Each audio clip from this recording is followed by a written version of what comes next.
30,000 students have wrestled with issues ranging from sustainable development and climate change to terrorism, extreme poverty, and the scourge of HIV and AIDS. We hope that by your participation in these debates that you, as audience members and debaters, will become active citizens and agents for change, seeking justice and human rights for all. Concern Worldwide would like to thank the adjudicators, teachers, and teams for making this debate possible. The motion for the House today is that governments in the Global South must actively discourage rapid urbanization.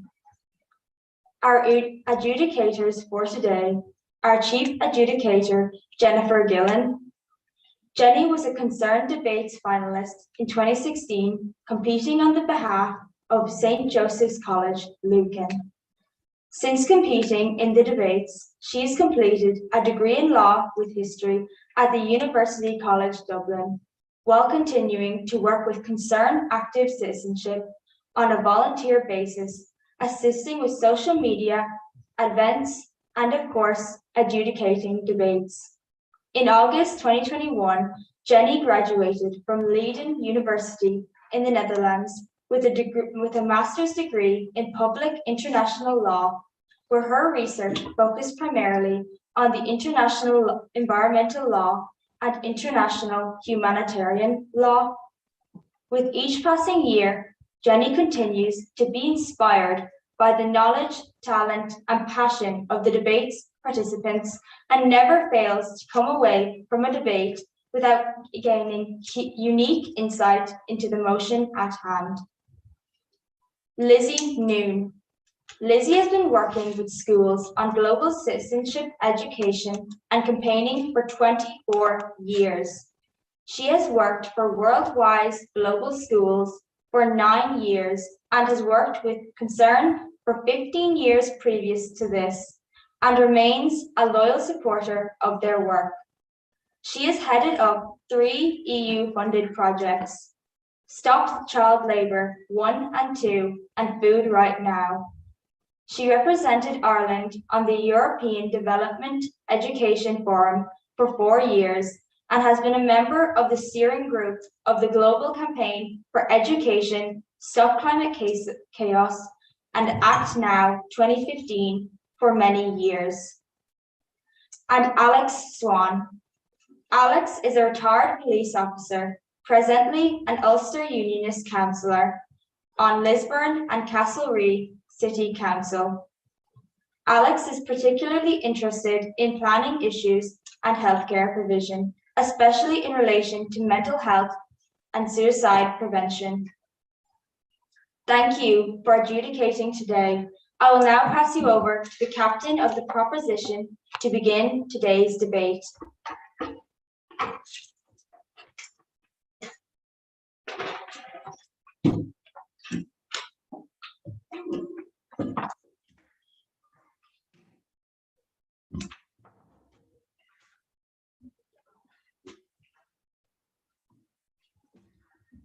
A chahirirlig, a bhfuiltóirí, a chuoine uaisle, a bhaintear Colaiste Bhride, agus an lucht rasóra, Dave Ormahasa. It's Misha Cianal Tuama, the captain of this Colaiste Bhride team, and I am here in the company of my colleagues to passionately propose the motion: governments in the Global South must actively discourage rapid urbanisation.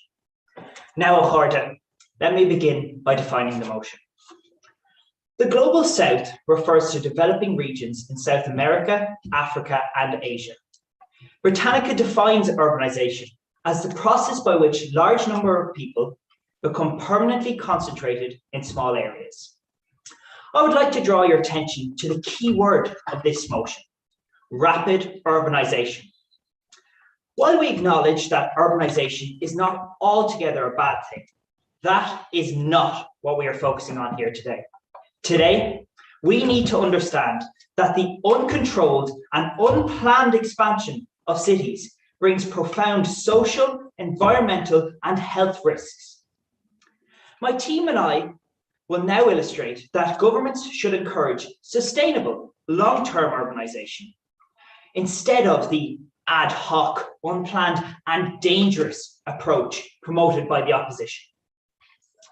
Our second speaker, Eve, will demonstrate how rapid urbanization has never been positive, detailing examples throughout history and explaining how the long-term consequences are still being felt today.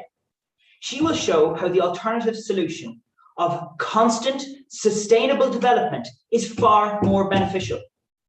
Sean, our third speaker, will discuss the socioeconomic impact of unplanned urbanization, poverty, the growth of slums, and lack of essential infrastructure. He will explain how this dramatically decreases the quality of life for city dwellers and why this should not be promoted. Finally, Elise will focus on the environmental impact. You will hear her explain how climate change and air pollution have devastating effects on developing countries and how these are being exacerbated by unplanned urbanization. But before you hear my team's arguments, I'm proposing a point of my own. How rapid urbanization leads to many health and sanitation problems.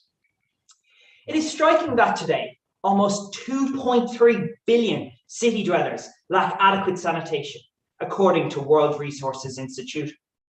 The problem is particularly acute in sub-Saharan Africa and South Asia, i.e. the Global South, where 62% and 43% respectively of the urban population live in slums and are faced with unacceptable levels of worm infections, cholera, and diarrhea. According to the World Health Organization, deaths from contagious diseases are concentrated in urban areas in the Global South. And why does this problem exist? The UN tells us that it's due to the rapid, unplanned growth of cities that the opposition is trying to promote. 62% of human waste is unsafely managed in the Global South, as stated in the World Resources Report 2019. Take, for example, the urban neighborhood of Kosovo in Nairobi, Kenya. 95% of residents defecate in communal facilities where untreated human waste drains directly into their drinking water. This is only one of the many examples of neighborhoods in the Global South that have suffered due to unsafe, unsustainable urbanization. A case study by Tier Fund in Burkina Faso shows that the decentralization of urban areas led to both improved sanitation and an increase in economic growth. This is mainly due to less money being spent on curing preventable diseases. From the examples I've outlined, it's clearly evident that the only way to ensure this is through actively discouraging rapid urbanization and promoting long-term sustainable development. A win-win approach for both the economy and health. I urge you to propose this motion. Gurv Maiden Magad.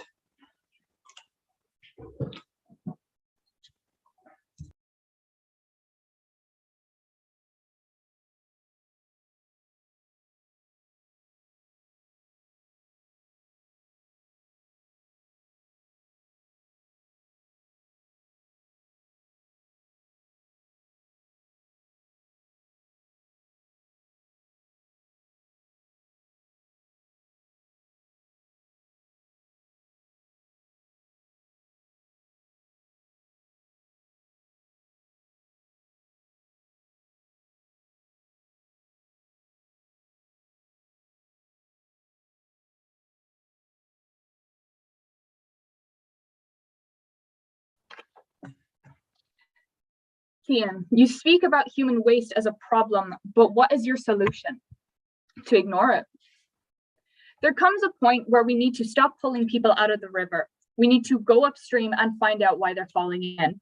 A quote from Desmond Tutu that highlights the importance of dealing with challenges with a rational mindset. Ladies and gentlemen, adjudicators, my name is Claire, and I'm here today with my teammates, Megan, Luke, and Shane, to vigorously oppose the motion, governments in the Global South must actively discourage rapid urbanization. Allow me to define the motion. The phrase Global South refers broadly to the regions of Latin America, Asia, Africa, and Oceania.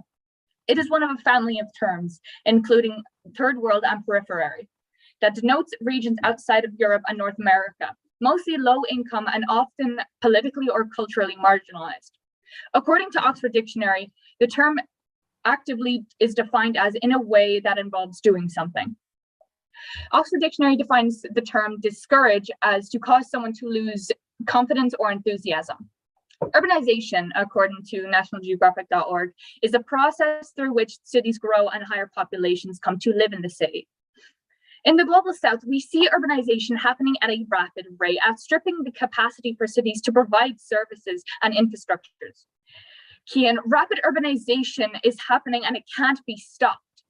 Trying to stop it would be like King Canute trying to hold back a tidal wave. We on the opposition believe that the global south would be far better off putting in place the infrastructure to serve the growing population instead of allowing informal unplanned areas like sprawling slums, such as in Rio, Calcutta, Nairobi, and Dodoma. My teammate Luke will discuss the importance of the logistics of urbanization, mega educational opportunities in cities, and finally, Shane will examine about sanitation in these countries. Cian, investing in cities is central to securing the next stage of Africa's development, according to the World Bank. Cities are engines of economic growth, already accounting for more than 2/3 of economic output in most developed countries. Strong city planning will be essential in managing these and other difficulties as the world urban areas swell, according to nationalgeographic.com. Putting in place the infrastructure and services is a fundamental part of economic prosperity. You are simply ignoring and negating these problems. A good informed plan is required so that more people can have a stable financial income and a healthier lifestyle. Cian, we want to draw policymakers' attention to the fact that countries having more than 60% of their population in urban areas are expected to achieve 50% more millennium development goals on average than those with urbanization rates of 40% or less. Since about 2015, more than 75% of the world's population lives in the global south. It is projected that by 2025, the urban population of the global south will be 3.75 billion, which is 54.3% of the total population of the global south, according to Oxford Research Encyclopedia.com. Cian, you cannot convince me that actively discouraging urbanization will solve the problems that you suggest. Cian, do you want to be the one that contributed to children having to live a life under unsanitary conditions, such as children working in dumpsters trying to make money that lead to serious long-term illnesses due to informal unplanned areas? Some people don't like change, but you need to embrace change if the alternative is disaster. Elon Musk. This is why it's fundamental that this motion is defeated.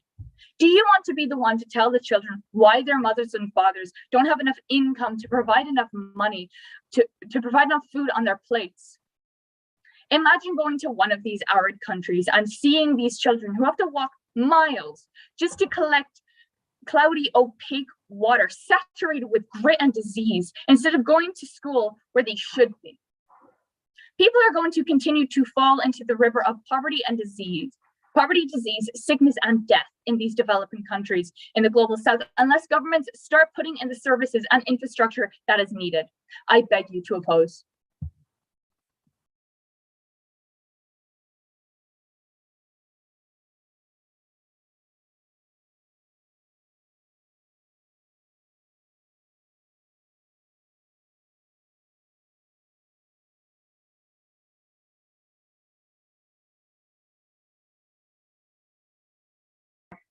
Good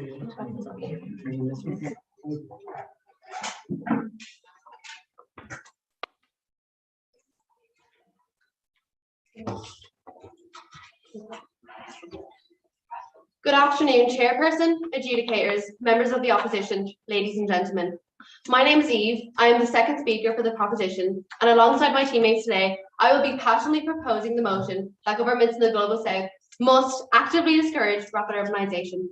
In my speech, I will focus on our experiences of rapid urbanisation in past, present, and future. I will highlight how humanity has been and continues to be negatively impacted by urbanisation across the globe. Clear would have you believe that slow, planned urbanisation has benefited many countries, but there appears to be a misunderstanding in the title of this debate. Urbanisation is all well and good until it's rapid, unplanned, and ultimately unsustainable. That is what we are proposing to discourage, and that is where the issues are found. Firstly, let us look at our past and what we can and should learn from it. The British Industrial Revolution resulted in rapid urbanisation. In 1760, the founding of mechanical works, machines and trade led to a huge increase or a boom in the British economy. And the economic benefits were experienced by some. However, this came at a huge price. Britain experienced a huge growth in class divide between the rich and the poor, especially in the standard of living. The period was responsible for the pejorative term Dickensian conditions, when we describe the squalor that some people have to live in nowadays. According to the British Economic Library, British economic historians agree that the distribution of income became more unequal between 1790 and 1840. Socially, the working class suffered greatly between poor working conditions to child labour to disease spreading swiftly through the towns of England. BritishHistory.co.uk states that the average life expectancy of a labourer during the Industrial Revolution was 22 years of age, whereas the average 22-year-old in Ireland nowadays is still relying on mammy for pocket money. This is a prime example of how rapid urbanisation has not been successful in the past. So how is rapid urbanisation different to how it was all those years ago? The fact of the matter is that it's not. As my partner Cian mentioned earlier, rapid urbanisation deteriorates the health and standard of living of the working class. We've seen this happen in the past in Britain, and we still see it now in the present in places such as Dubai, which could be considered as the epitome of urbanisation, modern architecture, and rapid change. According to Worldometer, the population of the United Arab Emirates has more than quadrupled from about 73,000 in 1970 to over 10 million in 2021. The class divide is clearly evident between the slums and the mansions. The poverty rates in the UAE currently stand at 19.5%, according to American philanthropist Clint Morgan, which is a shockingly high number for what is to be considered such a rich country. Minimumwage.org states that Dubai actually has no minimum wage and many people are underpaid. My final example is the city of Lima in Peru. Lima has become wealthy due to its exports. Associated Press News has said that the capital's economy has more than doubled in size in the last 2 decades. And this has no doubt affected the population of Lima greatly. 19% of Lima's population have been described as living in absolute poverty by the United Nations Development Programme, meaning that they survive on less than $1 a day. That is 1/5 of the population. 1 in 5 people surviving on what is the equivalent of 88 cents a day. Rapid urbanisation is clearly an issue in society today. Claire, your reference or comment on solutions, I have some for you here. There are definitely ways to tackle this issue while still allowing a country to urbanise. The key word we need to remove is rapid, as that's what leads to the intense poverty and extreme social class systems. To slow down the rate of urbanisation or reduce the negative impacts, we must build urban planned towns and cities. It's also vital that we focus more on building up rather than building out. This reserves our rural areas, and we can see how this benefited many American cities such as New York. My final method of decreasing the high rates of rapid urbanisation is using alternative transport systems to ensure less air pollution, such as cable cars, trams, electric buses, and even including cycle lanes on more roads. Rapid urbanisation has failed humanity in the past. It continues to fail humanity in the present and will continue to fail us all into the future. For these reasons, it should not only be discouraged, but actively fought against by all. I urge you to carry the motion. Thank you.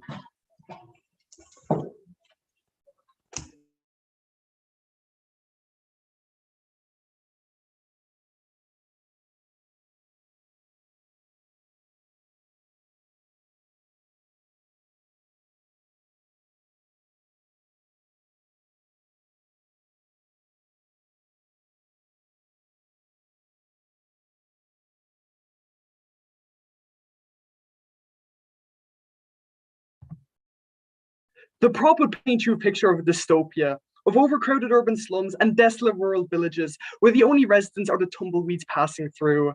This is what will happen if we don't plan, if we try to change the waves instead of learning to surf. Rapid and efficient does not mean unplanned. The global south doesn't have all the time in the world. My name is Luke Delaney, and I'm here today to vehemently oppose this motion. According to ActiveSustainability.com, we are more than 7.7 billion and will continue growing until 2050 by at least another 2 billion. Discouraging urbanization is not the answer to overpopulation. That's a different debate, Eve. Cian, over the next 30 years, virtually all of the world's population growth is expected to be in the urban areas of the developing world. According to Elsevier.com, the eradication of extreme poverty and hunger will rely largely on how developing countries develop their cities. Eve, cities are currently home to nearly half the world's population, and over the next 30 years, most of the 2 billion plus increase in global population is expected to occur in urban areas in the developing world. Cian, it is morally reprehensible to suggest that governments in the global south should actively discourage rapid urbanization. It is morally irresponsible, and it will perpetuate the problems that Prop seem to care so passionately about, such as the environmental crisis, inequity due to lack of education, and stymied economic growth. Today, almost 400 cities contain 1 million people or more, and 70% of them are found in the developing world. If this motion is passed, global governments will be like ostriches with their heads in the sand. Like King Canute trying to push back the tidal wave, they're going to be overwhelmed with the crashing wave of poverty, disease, and the climate crisis. Cian and Eve are ignoring the problem and offering no solution. Eve, urbanization has been a phenomenon from the earliest times of mankind. People migrate to cities for all sorts of reasons, looking for opportunity, trying to escape natural disasters, and being displaced by conflict. How do you suggest we stop them? This motion goes against SDG 11, which aims to make cities safe, resilient, and sustainable. As my teammate Claire has, and Shane will assert, if well managed, cities offer important opportunities for economic and social development. Shane will speak about using the biodigester to create energy from human waste, and Claire spoke about the importance of planning to avoid unplanned urban dwellings, giving rise to slums and pavement dwellers. As Claire has already stated, the World Bank has stated that investing in cities is central to securing the next stage of Africa's development. Eve, high population density is also good for minimizing the effect of man on local ecosystems. High population density typically implies lower per capita costs providing infrastructure and basic services. And despite the high rates of urban poverty that are found in many cities, urban residents on average enjoy better access to education and healthcare, as well as other basic public services such as electricity, water, and sanitation than people in rural areas, as my teammate Shane will elaborate. Elise, you speak about the environment, but are you aware of projects such as Via Verde, which has helped Mexico City in fulfilling SDG 11 by creating green spaces in urban environments such as highways using recycled materials, creating a circular economy and reducing air pollution? If this motion is passed, governments in the global south are simply ignoring the problems associated with overcrowding, poor sanitation, poor water and air quality, lack of education and social services. Rapid urban growth throughout the developing world has seriously outstripped the capacity of most cities to provide basic services for their citizens. Eve, we're not suggesting that everybody lives in the megacities the size of Sao Paulo, Mexico City, Beijing, or Lagos. Small cities will be fundamental to accommodating future population growth and economic prosperity. Small cities have time to address residents' basic infrastructure and service needs before the magnitude of the service gap becomes too great. As I've already stated, a report from the World Bank has stressed that investing in cities is central to securing the next stage of Africa's development. However, unlike cities in much of Asia and Latin America, in Africa, urbanization has become decoupled from economic development. The decline comes as a result of the undermining of institutional support for all aspects of scientific research. Source B. Cohen Technology and Society 2006. As my teammates Claire and Megan will stress, planning is key to avoiding unplanned informal urban sprawl. This motion is retrogressive. Like King Canute trying to hold back the waves, it is short-sighted and foolish. I want to end with a caveat. In the words of Roy Keane, if you fail to plan, then you are planning to fail. You can react retrogressively or respond progressively. I beg you to oppose.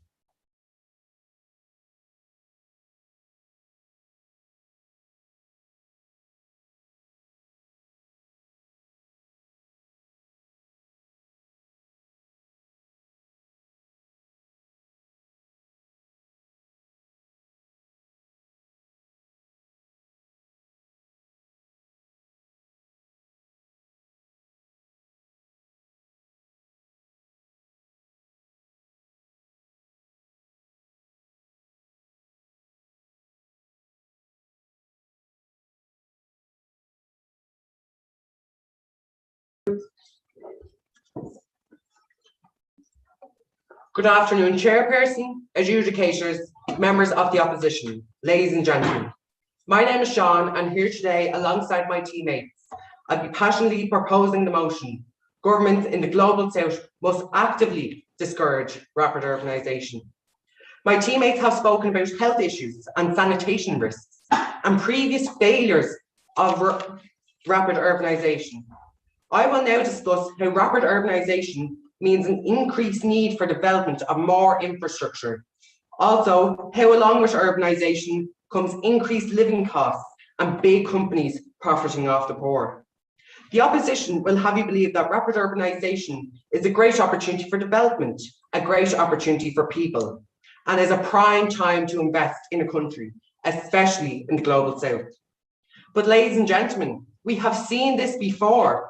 The richer north pumps money into rapidly growing countries and economies, but the money is put towards unsustainable and unreliable sectors of the economy.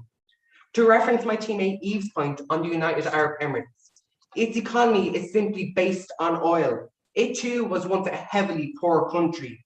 Then international investment was pumped into the economy. And now we are left in the position we are in today, a nation contributing to the world's climate crisis and ecological issues, as my teammate Elise will soon discuss. I'd also like to discuss the need for more infrastructure and how it is essential with increased rapid urbanization. Transport, education, health, recreation, and housing. They're just some of the things needed when rapid urbanization occurs. May I add, these do not come free by no means. In fact, these all come with hefty price tags for the taxpayers. An urban area simply cannot survive without any of the infrastructure I previously mentioned. Take Ireland, for example. A children's hospital is now being constructed in Crumlin, now costing the Irish taxpayer between 2 billion and 4 billion euros.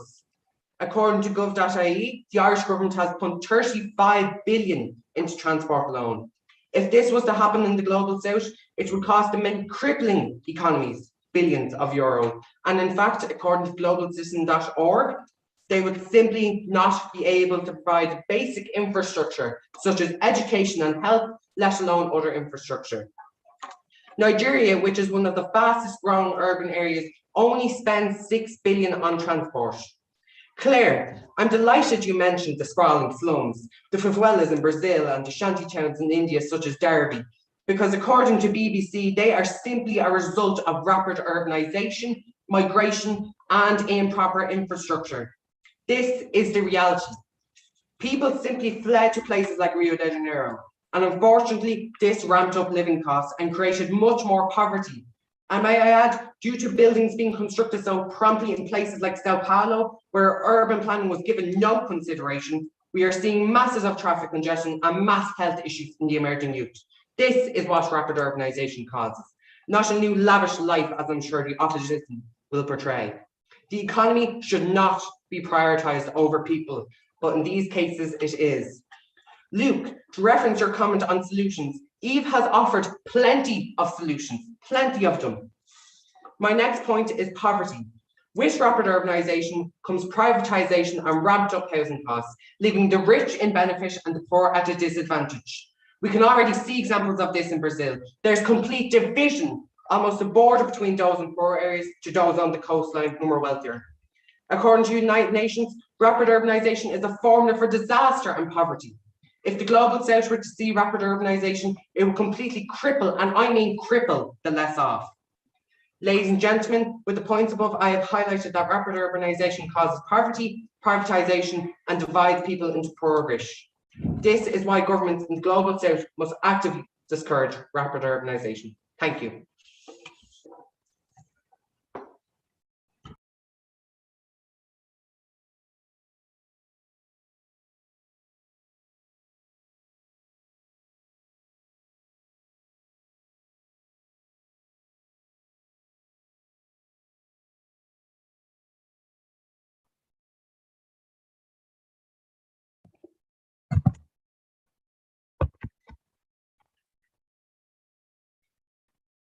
The great aim of education is not knowledge but action. Herbert Spencer.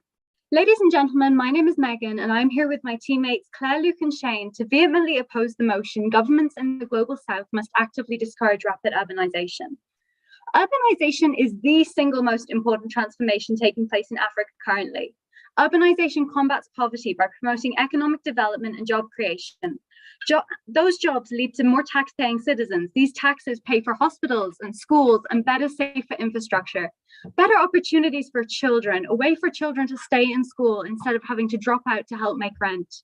If children stay in school and make it to third-level education, that increases the number of doctors or teachers that a country has to care for the population.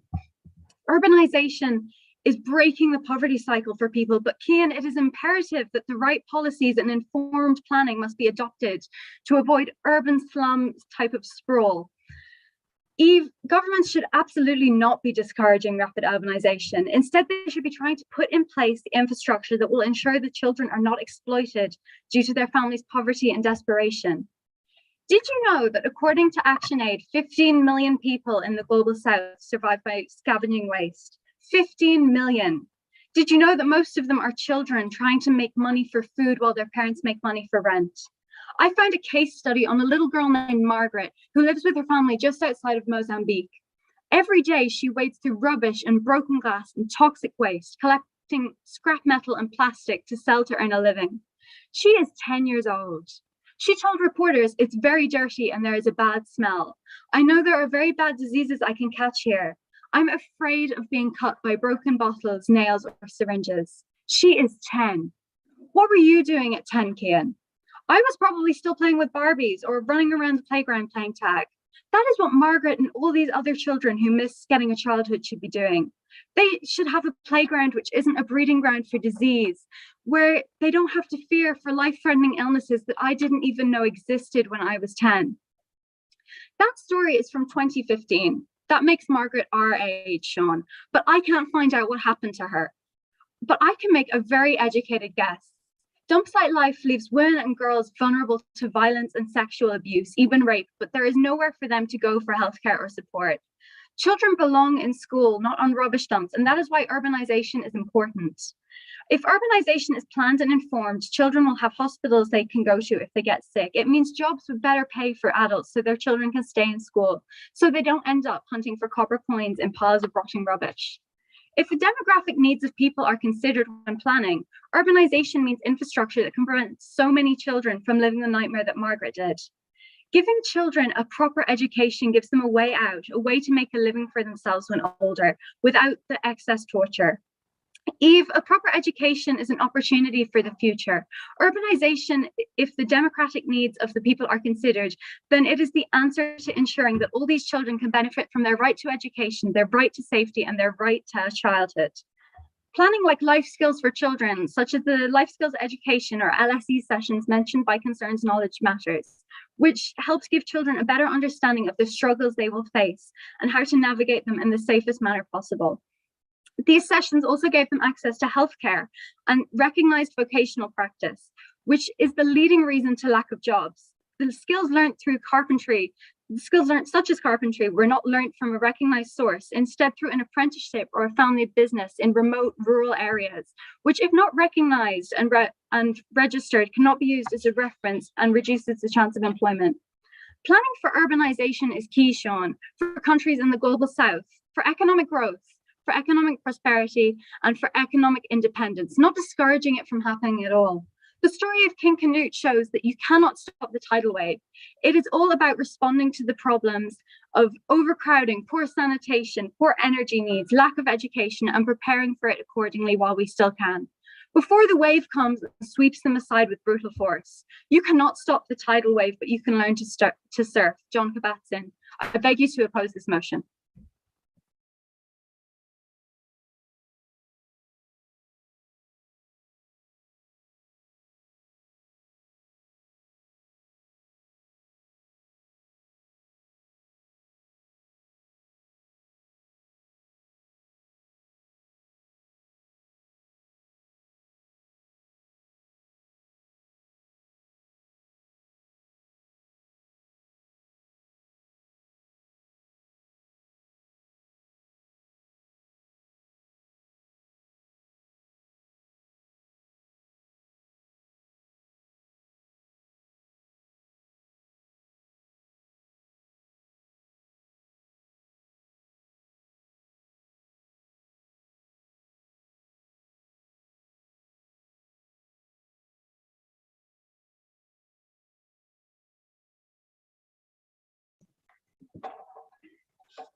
Good afternoon, Chairperson, adjudicators, members of the opposition, ladies and gentlemen. My name is Elise, and today with my team, I'm proposing that governments in the Global South must discourage rapid urbanisation. I will further explain to you why rapid urbanisation is not something to promote by considering the environmental aspects of this discussion. I will focus on the areas of deforestation and air pollution, which are both crucial when assessing the issue of urbanisation. While I'm on the topic of the environment, Luke, you talk about these recycling projects that you can create, but it takes time and money, which rapid urbanisation does not allow. You can't expect these poor South countries to come up with this money. As I've stated, urbanisation directly affects our environment and ecosystems. While you may think growing our cities is very effective for the future, the only limited benefactors in this phenomenon are people. We must think, however, about every other living creature on this country other than ourselves. The lungs of the world, the Amazon rainforest, spreads across 6 different less developed countries in South America. However, it is under severe deforestation as we speak. According to planetism.com, Brazilian cities have doubled in population over the past decade, which is threatening the forest due to the rapid growth of towns and cities. Trees are cut down without a second thought just to make way for buildings. Philip Burnside, a researcher at the National Institute for Amazon Research, recently said that more population will result in more deforestation. Deforestation industries don't care about the wildlife living within the forests. This is why governments need to urgently reduce the speed of urbanisation. The opposition recommends planting trees and promoting wildlife, but this doesn't even begin to measure up to the intricate ecosystems that are embedded in the Amazon. I'm sure you will agree that a flock of wood pigeons does not meet the standards. It's crucial that urbanisation rates are reduced because we must protect our environment. Moving on to my second point, rapid urbanisation does not allow public service to catch up. As you mentioned, waste disposal. Megan, you talk about the waste that people are scourging through, but this is a direct result of rapid urbanisation. And Claire, you asked for solutions. We see solutions every day, such as proper waste collection. This is a solution, but as cities grow, we can't expect government to keep up with all these demands. In fact, 63 million tonnes of waste is produced by India every single year, and only 12 million is properly treated. To move on to my second point, urbanisation does not allow public services to catch up. As my teammate Sean has previously mentioned, this causes people to use their own ways of private transport. So what does this mean for our environment? Well, firstly, this will result in more carbon emissions, which, as we already know, increases the rate of global warming due to the greenhouse effect. And secondly, it decreases air quality, especially in highly populated areas, such as Beijing. My teammate Keane has already highlighted the disadvantages to health that urbanisation causes. But I would like to emphasise that within 6 months of 2020, 49,000 people died in Beijing due to air quality. According to Greenpeace South Asia, mass growing was no strange sight to city dwellers in China, even before COVID, because air pollution had forced them to protect their health by these means. Unfortunately, for plants, trees and soil, wearing a mask is not an option. National Geographic reports that air pollution causes acid rain. When this falls, it changes the composition of soil, degrades the quality of rivers, lakes and seas, and can actually kill plants. In addition to deforestation, this is destroying any plant life that lives anywhere close to a city. Rapid urbanisation should be prevented for our environments for the future. This results in deforestation and air pollution, and that's just naming a few. And for these reasons, we need to put on the brakes. I urge you to propose the motion. Thank you.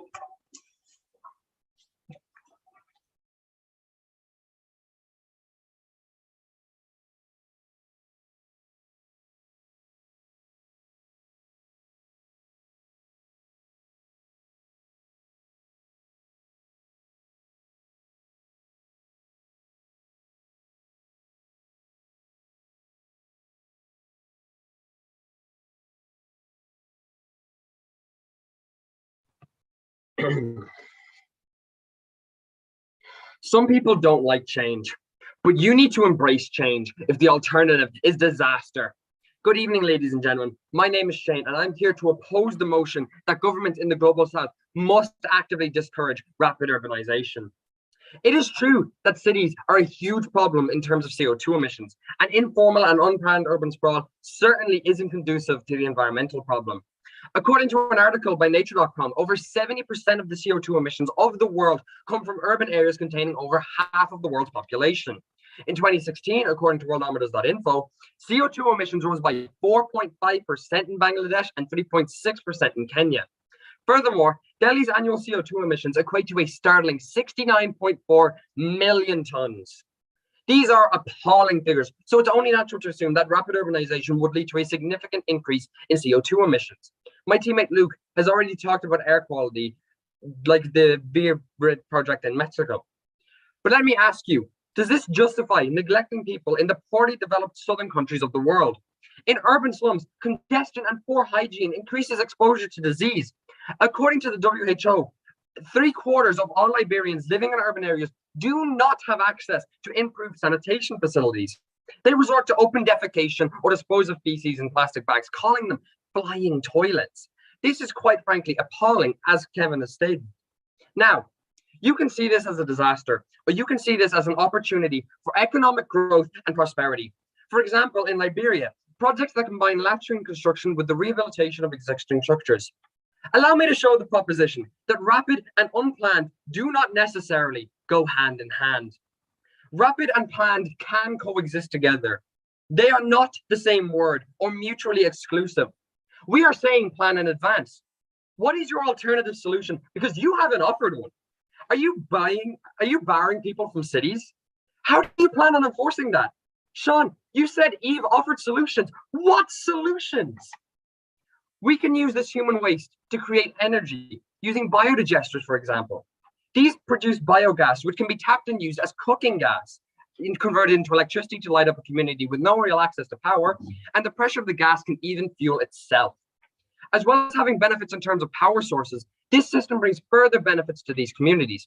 For example, through filtration, water from the race can be reused, even if it's not potable. This water could be used to flush the toilets, further sustaining its own system, or any myriad of other uses, from washing clothes to watering crops. Ideas like this can provide so much for these communities: gas, electricity, even water. It would leave them less dependent on imported fossil fuels, which helps to reduce their carbon footprint. It can be a source of income, whilst also reducing the cost within the community. By making separate facilities for men and women, you can also make the lives of women and children in these communities safer. Eve, overcrowding is a huge problem. Eve, the world is overpopulated, and this is putting a huge strain on the Earth's resources. But to say that we should actively discourage urbanization in the global south is not the answer. All this will do is effectively perpetuate the cycle of poverty, exploitation, perpetuate lacks of health services, lack of education for the poorest of the poor. Sean, the issues arising from the traffic congestion is exactly why the governments in the global south should not be actively discouraging rapid urbanization. As my teammate Luke has already talked about, the Via Verde project and many modern sit-ins are using green technologies in order to improve air quality. Governments in the global south need to plan for the future by investing in public transport, reducing or indeed banning single-use vehicles in single populated areas. Elise, do you expect them to stay in their remote and rural villages? You seem very worried about the environment, but not the people in it. We cannot stop the tidal wave of urbanization, as my teammates and I firmly stated. The prop should encourage the world governments to respond now instead of acting later to the tsunami of problems that will come from neglecting the issues of the global south. Rapid urbanization in the global south will bring forth huge advancements if managed properly, and it's not necessary to destroy the planet in the process. Echoing Luke, in the words of the infamous Benjamin Franklin, fail to plan, plan to fail. Knowledge is power. Thank you.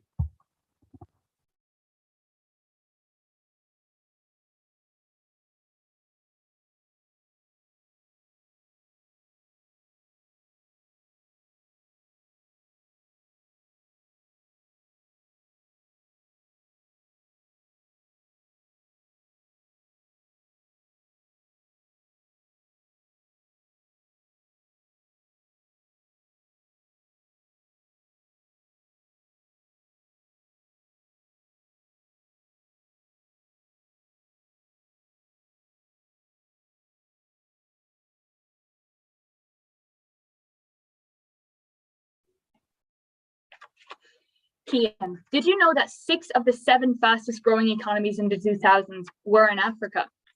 Eve, did you know that according to the African Transformation Report in 2021, Africa is expected to be the fastest growing economic region for the next 20 years?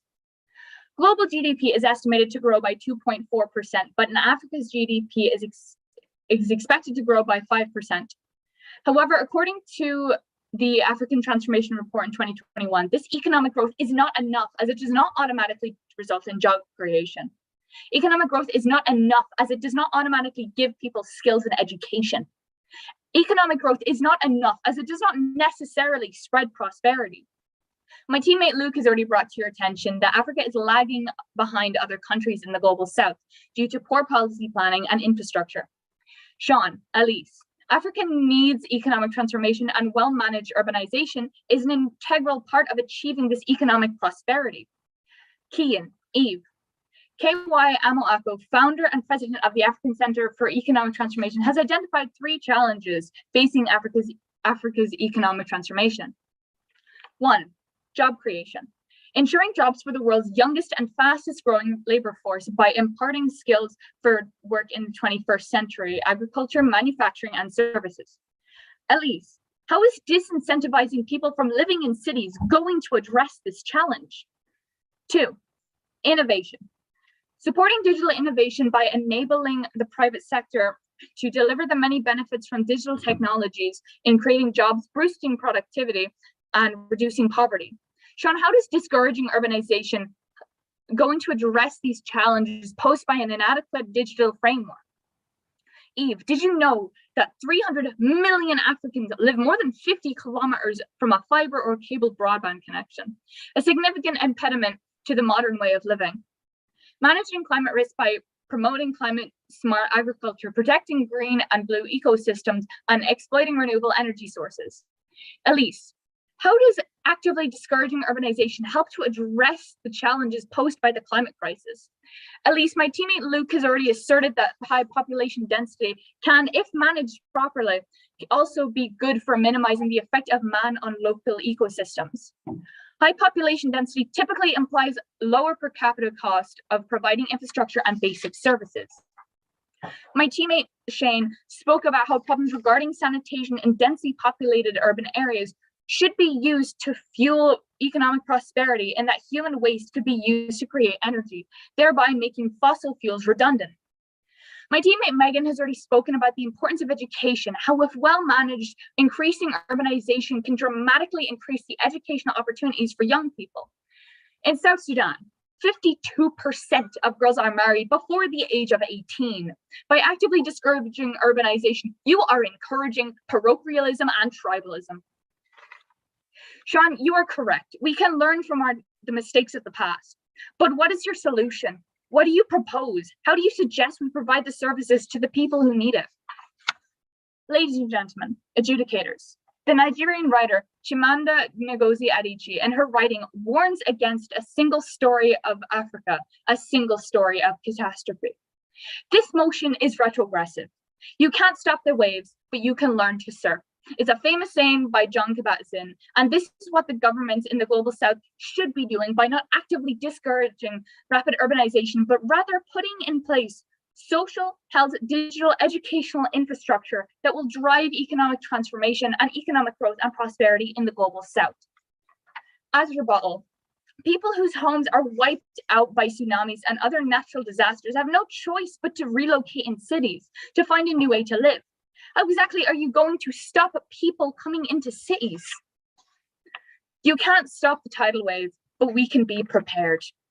Thank you.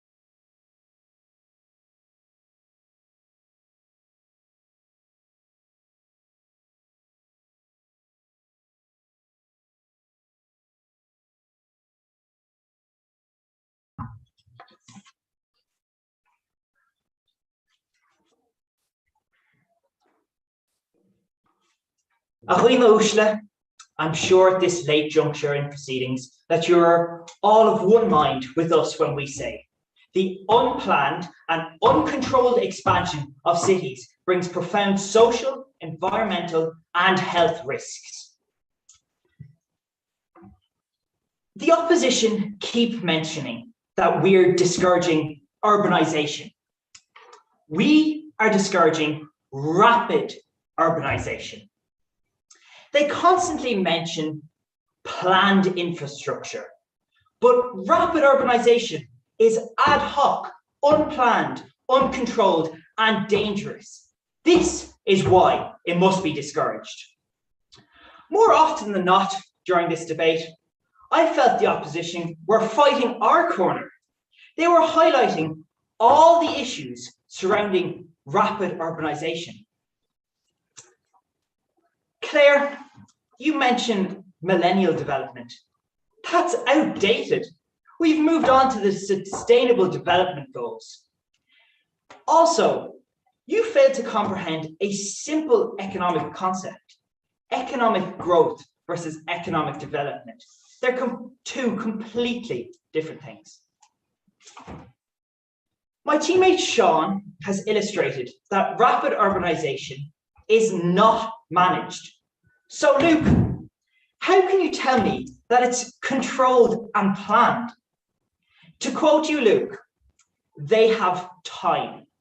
You've completely missed the point of the motion. The key word of this motion is rapid urbanisation, implying that they do not have time.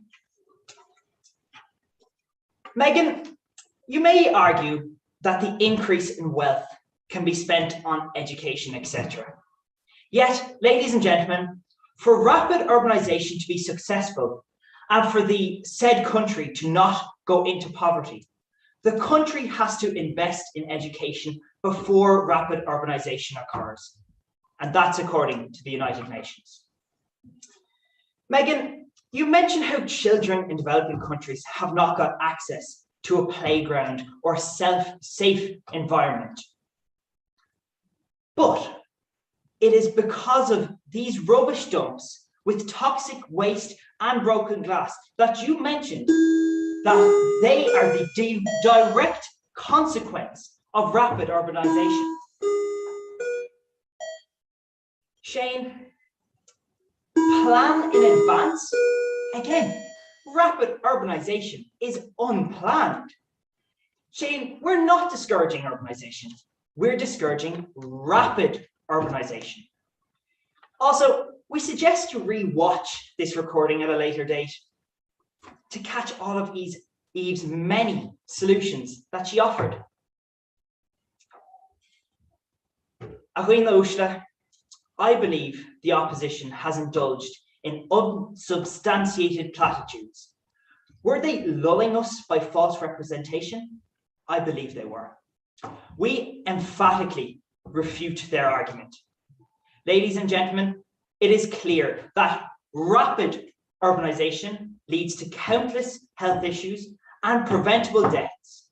And I believe that everyone can agree that this shouldn't be encouraged by governments. We urge you to propose this motion. Gurmila Maglev.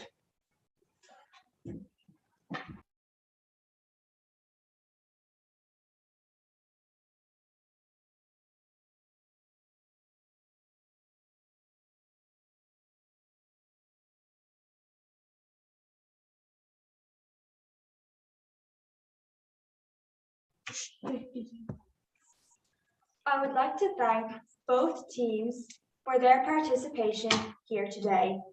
We now invite both teams to take a 15-minute break while the adjudicators discuss the results.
Thank you, everyone. Welcome back to our semi-final today.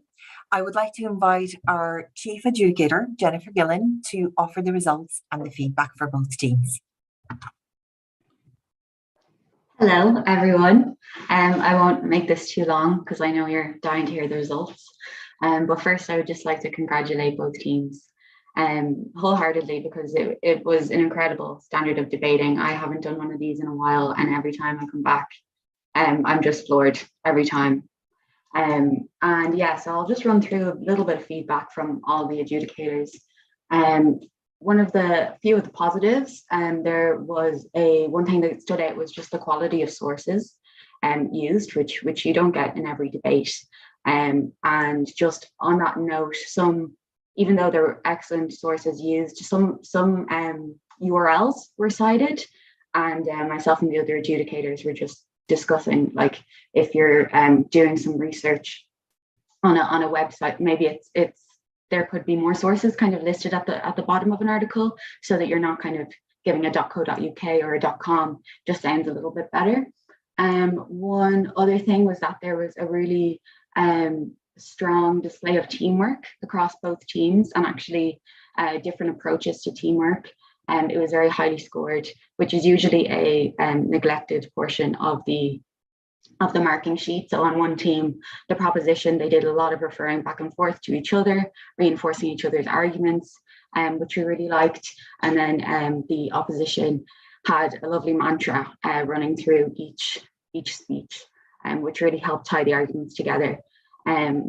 Yeah, so, and we have a standout quote from one of the adjudicators was for a tree, wearing a mask was not an option.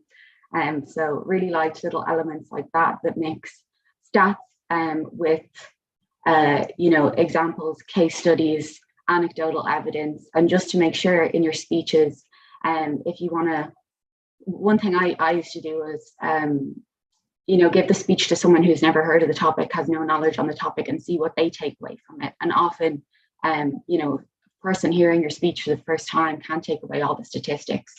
So I would go back then and kind of intersperse my statistics with anecdotal evidence, etc. So you're not overloading the audience members with numbers all at once. A few other areas to work on is just having flexibility with the speeches, and it's something that comes just with time and as many debates as possible. I don't know how many you need to do before it never gets perfect, but just to account for varying interpretations of the motion. Because I had this happen in plenty of my own debates as well, where each team will interpret the motion slightly differently, and you have to be able to adjust your speech as the debate goes on to account for those different perspectives from your opposition. And then just on a rebuttals front, we actually all agreed that there was a really strong attempt at rebuttals, and that's a testament to how far you've both come in this competition. But just in the future, the best rebuttals we find are the ones that are backed up with source material. And even if you're going to refer to a team member and a point that they've already made, it's no harm to restate the point that they've made, just so it doesn't continue and you lose time further down in speeches. And yeah, just to make sure to engage with the entirety of the motion. I think in this debate, we lost a little bit of the nuance of, there was I know in your research links, there was a big argument for kind of a ruralization, which we didn't hear about at all. And it would have been, I think, an interesting topic to discuss. But yeah, really, really interesting, unique points from both sides. The standard of delivery was extremely high, just from an oratory point of view, very, very engaging. So that's all the feedback from me. So finally, I just want to say that it wasn't a unanimous decision, and it was very close. So by a very narrow margin, the motion was defeated. So congratulations to Bailieborough Community School.